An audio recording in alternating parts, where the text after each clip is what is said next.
Temos diante de nós os 28 versos do capítulo 45, mas antes de entrarmos no texto, vale a pena recordarmos o final do nosso programa passado, onde vimos Judá ter uma atitude extraordinária ao se colocar como substituto no lugar de Benjamim. Quando Judá proferiu essas palavras do versículo 33 do capítulo 44, agora, pois, fique o teu servo em lugar do moço por servo do meu senhor, e o moço que suba com os seus irmãos. Na verdade, Judá estava colocando-se no lugar daquele que fora considerado culpado.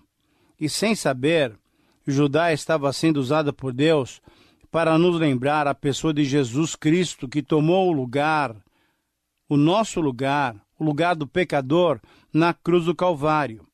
É assim que Deus fez e é assim que Deus faz. Por toda a história da humanidade, Deus veio dando indicações de que traria para nós uma grande salvação, totalmente provida por Ele mesmo.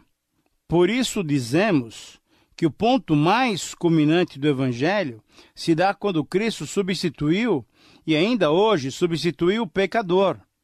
Deus provou o seu amor para conosco, sendo nós ainda pecadores, escreveu o apóstolo Paulo aos Romanos.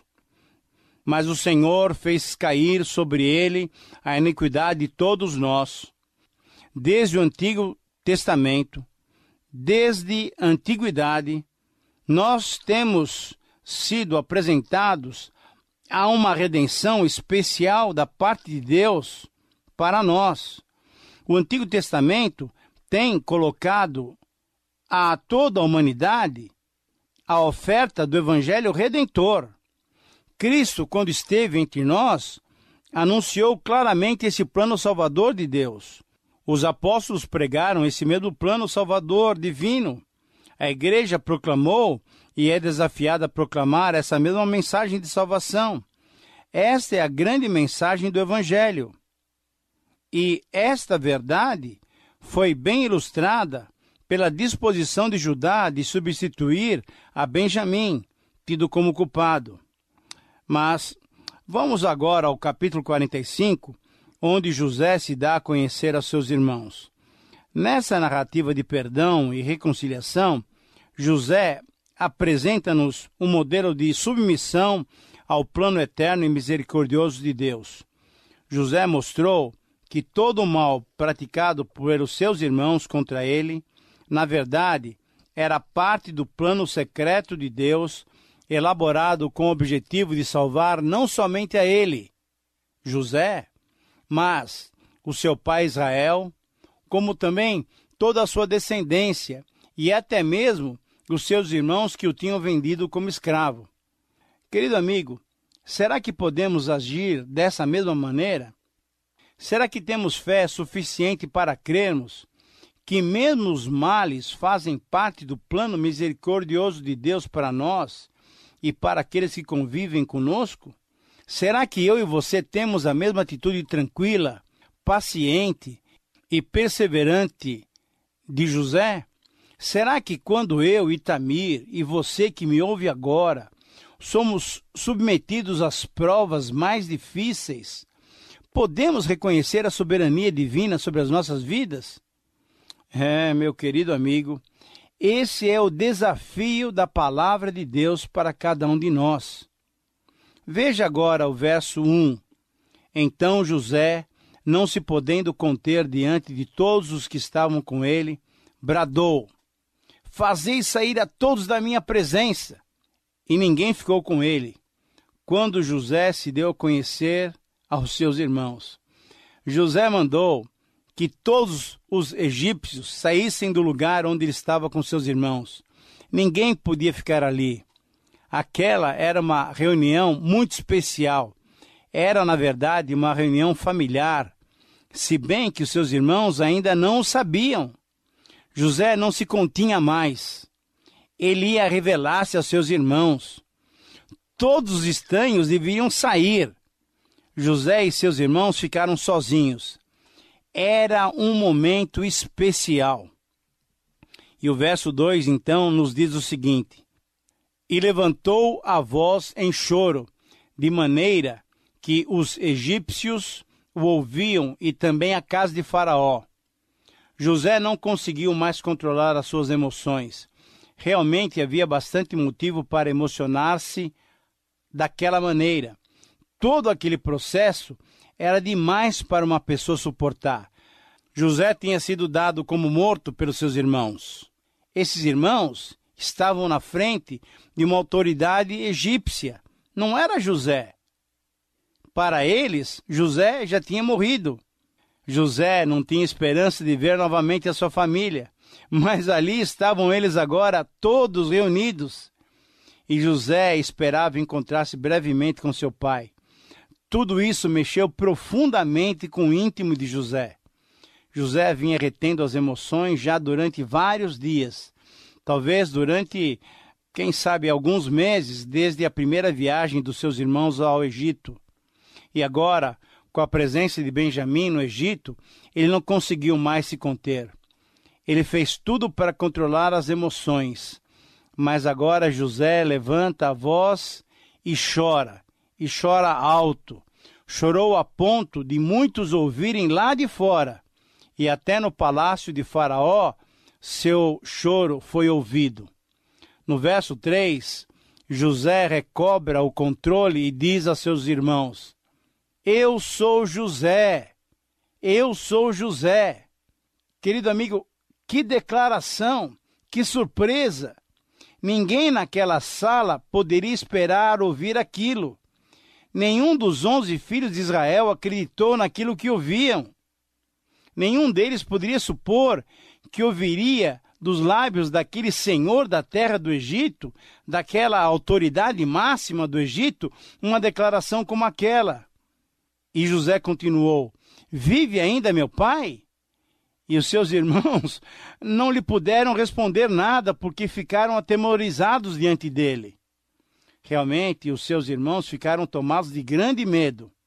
Estavam eles diante de José, aquele mesmo a quem eles venderam décadas atrás como escravo para o Egito.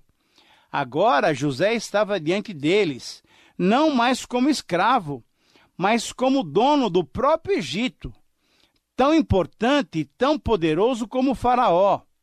Tinham razões esses homens para temerem, lógico. Aquele rapazinho de 17 anos, que tinha sido vendido injustamente como escravo para o Egito, agora era o dono do Egito, era poderoso, e eles todos estavam nas suas mãos. Você pode imaginar qual era o sentimento deles? Eles temeram muito. Mas será que eles tinham razão em ter medo? Em parte, sim. Diante do grave pecado que cometeram contra José, eles deviam ter medo. Mas em parte não, porque José sempre foi um jovem e um homem de Deus. José não tinha nenhum sentimento de vingança. Não era esse o espírito de José. Seu coração era grande demais. Ele não alimentava ódio nem ressentimento. José estava pronto para perdoar. No seu coração estava o próprio Espírito de Deus. José sabia que a sua história de vida estava sob o controle de Deus. As suas palavras indicam essa convicção. Então, podemos prosseguir, e eu quero que você preste atenção bem nos versículos 4 a 9. Disse José a seus irmãos: Agora, chegai-vos a mim. E chegaram-se. Então disse: Olha, eu sou José, o vosso irmão, a quem vendestes para o Egito. Agora, pois, não vos entristeçais, nem vos irriteis contra vós mesmos, por me haverdes vendidos para aqui. Porque, para a conservação da vida, Deus me enviou adiante de vós. Porque já houve 2 anos de fome na terra, e ainda restam 5 anos em que não haverá lavoura, nem colheita. Deus me enviou adiante de vós para conservar a vossa sucessão na terra e para vos preservar a vida por um grande livramento.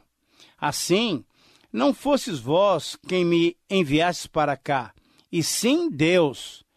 Ele me pôs por pai de Faraó e senhor de toda a sua casa e como governador em toda a terra do Egito.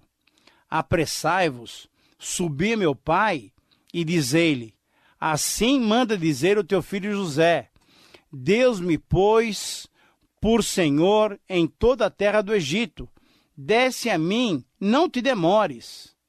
Querido amigo, nós estamos aqui vendo o tamanho da fé de José. Por isso podemos dizer que José de fato era um homem de fé. E por que podemos fazer essa afirmação? Ora, porque encontramos o seu nome em Hebreus capítulo 11, o capítulo dos heróis da fé. Confira depois nos versículos 21 e 22. E com a repetida afirmação de que Deus me enviou, no versículo 5, no versículo 7 e ainda no versículo 8, e ainda no verso 9, Deus me colocou. José, ao repetir essas frases, nos dá o centro teológico dessa história. Nessas afirmações, nos é demonstrado que Deus supervisiona e controla toda a ação humana para atingir e fazer cumprir os seus bons e misericordiosos propósitos eternos. Sim, nesses versos, através das palavras de José, encontramos de modo inquestionável a declaração da soberania de Deus. Ali estava José, alegre e confiante diante dos seus irmãos. Ali estavam seus irmãos apavorados e temerosos diante de José. Mas ele começa a explicar aos seus irmãos como ver a vida sob o prisma divino. José mostrou sua total confiança no Senhor. José mostrou-lhes que aqueles acontecimentos do passado que culminaram com a sua venda como escravo para o Egito não deveriam ser interpretados de qualquer forma ou de uma maneira superficial. José era realmente um crente. Era um crente que cria na existência de um Deus pessoal que está presente em todos os acontecimentos da nossa vida. Portanto, querido amigo, quem crê num Deus assim deve interpretar corretamente os fatos da sua vida. Para um homem descrente, para um homem incrédulo, um evento na vida, no lar, no trabalho, pode representar uma tragédia. Mas para o verdadeiro crente, não. Um acontecimento desagradável pode ser o caminho providencial de Deus para se alcançar experiências especiais. Não importa o que seja, tudo coopera, tudo contribui para o bem daqueles que amam a Deus, daqueles que foram chamados segundo o seu propósito.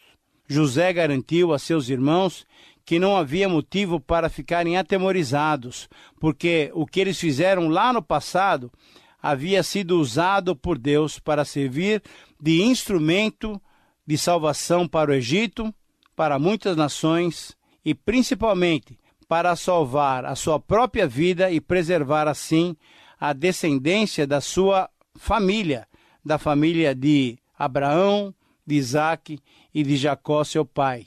Essa sim era verdadeiramente importante. Esse plano a ser cumprido era a maneira para se ver os acontecimentos até ali vividos por todos eles.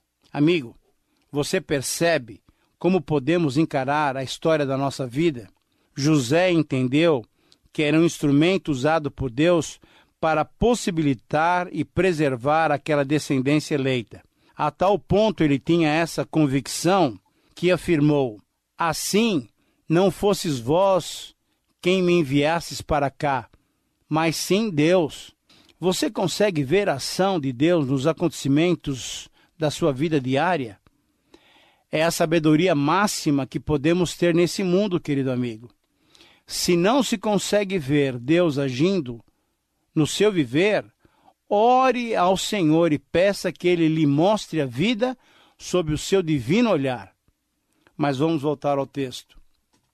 Nos versículos 10 a 13, José dá as últimas orientações e garantias aos seus irmãos de que teriam total sustento na terra do Egito, com o objetivo de sensibilizar Israel. Ele queria, de qualquer maneira, trazer o seu velho pai para o Egito.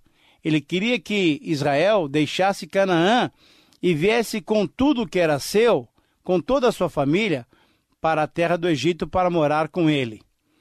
Os versos 14 e 15 nos mostram um momento de despedida e com muito mais emoção, com muita alegria, com os corações aliviados e com a certeza de que Deus estava no controle, José chorou ainda mais quando abraçou Benjamim. Benjamim também chorou. José beijou a todos os seus irmãos e chorou com todos eles. Quanto tempo havia passado? Eram mais de 20 anos. Agora ele era um homem de aproximadamente 39 a 40 anos, e aquele momento era um momento muito especial. Seus irmãos tinham a missão de convencer o pai Israel a descer ao Egito. Não havia condições em Canaã de tornarem-se uma grande nação que servisse aos propósitos divinos. Havia fome, havia escassez em Canaã. No momento, a gravíssima seca, a fome e também a grande idolatria desqualificavam Canaã como a terra para a família de Israel. Mas a terra de Gósen, no Egito, essa ofereceria as melhores condições para que os planos divinos fossem alcançados.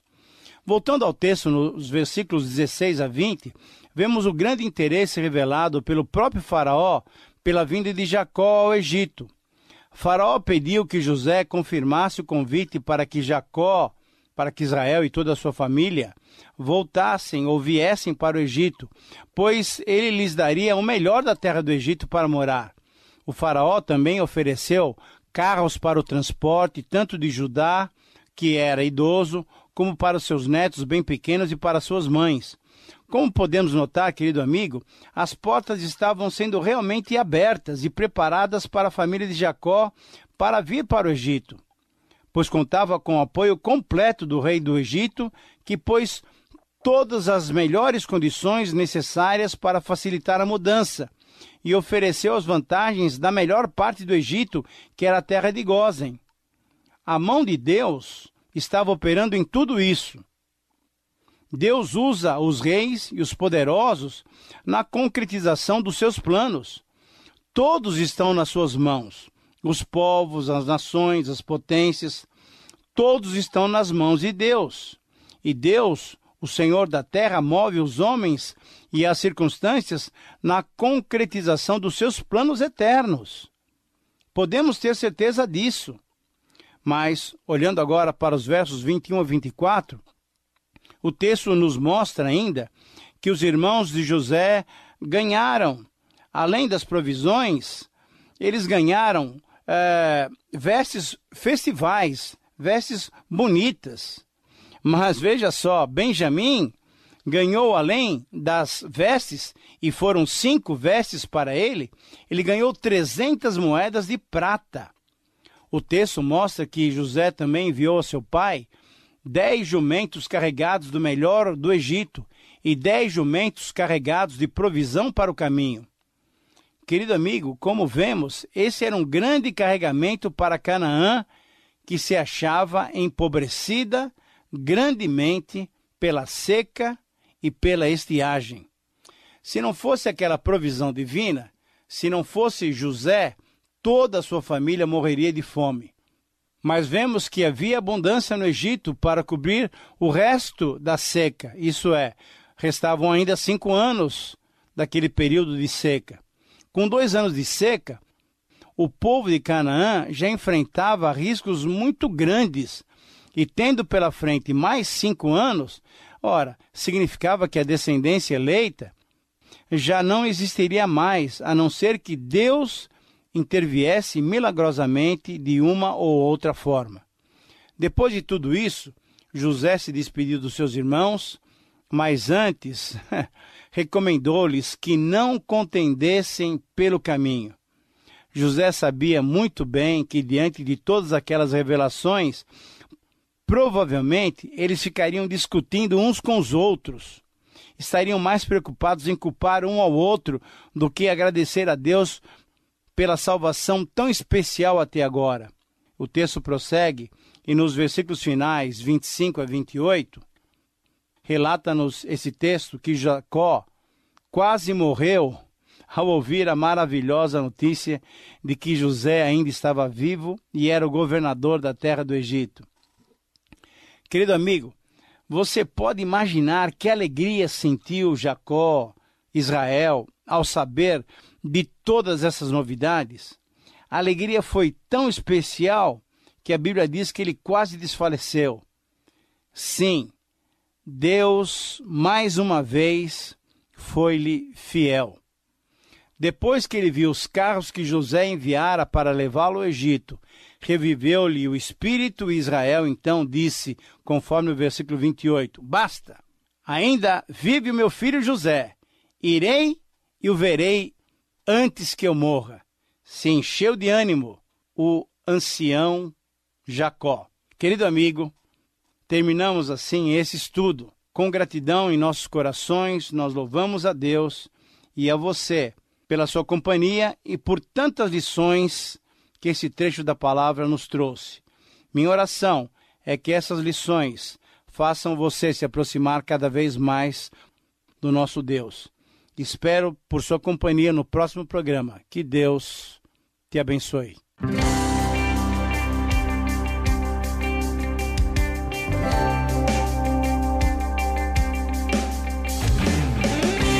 Através da Bíblia. Estudo sistemático e detalhado da Palavra de Deus do Gênesis ao Apocalipse. Para saber mais, acesse nosso site transmundial.org.br.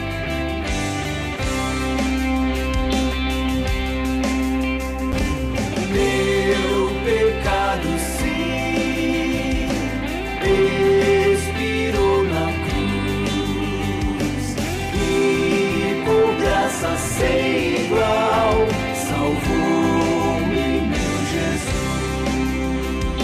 Realização Transmundial.